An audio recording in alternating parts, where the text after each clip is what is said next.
बैकुंठ में कल्कि के दूतों का रहस्य। प्रिय भक्तों, आपको जानकर परम आश्चर्य होगा कि बैकुंठ धाम में भगवान श्री कल्कि के पास हर तरह के उनकी इच्छाओं को पूर्ति करने वाले दूतों का जमावड़ा लगा रहता है।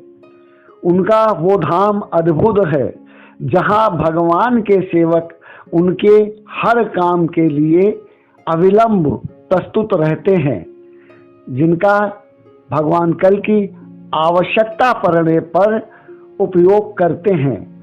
यह देवदूत जो भगवान श्री कल्कि के सेवक होते हैं, ये अपराजित शक्तियों के मालिक होते हैं। इनके पास एक से एक बड़ी शक्तियां होती हैं। इनकी शक्तियां इतनी प्रभावशाली और अद्भुत होती हैं कि इनके ऊपर न किसी विध्वंसक शक्ति का प्रभाव पड़ता है और भौतिक शक्ति तो उनके ऊपर किसी भी प्रकार से हावी हो ही नहीं सकता है। सम्मोहक शक्ति से लेकर वशीकरण आदि सारी शक्तियां उनके पास होती हैं। वो जो संकल्प करते हैं, प्रकृति उस संकल्प को पूरा करने के लिए कटिबद्ध होती है।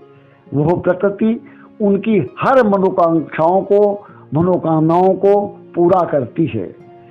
वे देवदूत इस संसार से मुक्त हो चुके दूत होते हैं।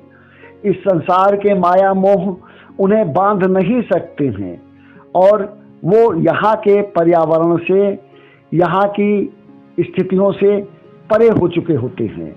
अर्थात वे धरती को अपने ज्ञान या भक्ति से पार कर भगवान के दिव्य लोक के वासी हो जाते हैं।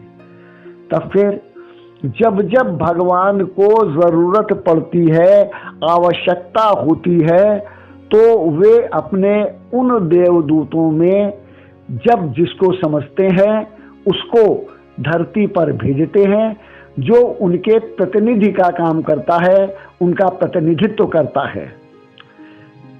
प्रिय भक्तों, भगवान के आने का जो निश्चित समय है, साक्षात रूप में वे तभी आते हैं और जब कोई दूसरा उपाय नहीं रह जाता है और स्थितियां उनके दूतों की क्षमताओं से परे जा चुकी होती हैं, तभी उनका अवतरण धरती पर होता है। वे धरती पर आते हैं।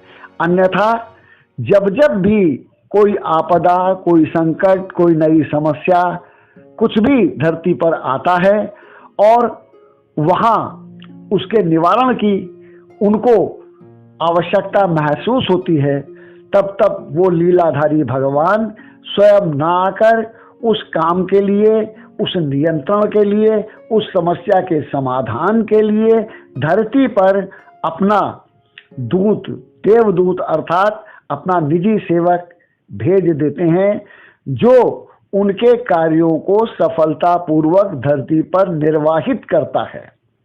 और वो काम करने के बाद वो यहाँ के माया मोह से बंधता नहीं है, बल्कि पुनः अपने धाम को, अपने स्थान को अर्थात बैकुंठ को भगवान श्री कल्कि के पास वापस लौट जाता है।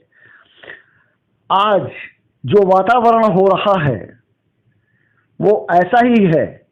ऐसा लगता है कि भगवान का कोई देवदूत आने वाला है। संभवतः भविष्यवक्ताओं का संकेत उसी ओर है। शीघ्र ही इस विषय पर हम पुनः चर्चा करेंगे। तब तक के लिए भगवान श्री कल्कि को बारंबार नमस्कार करते हुए हम इस कथा को यहीं पर विराम देते हैं। धन्यवाद।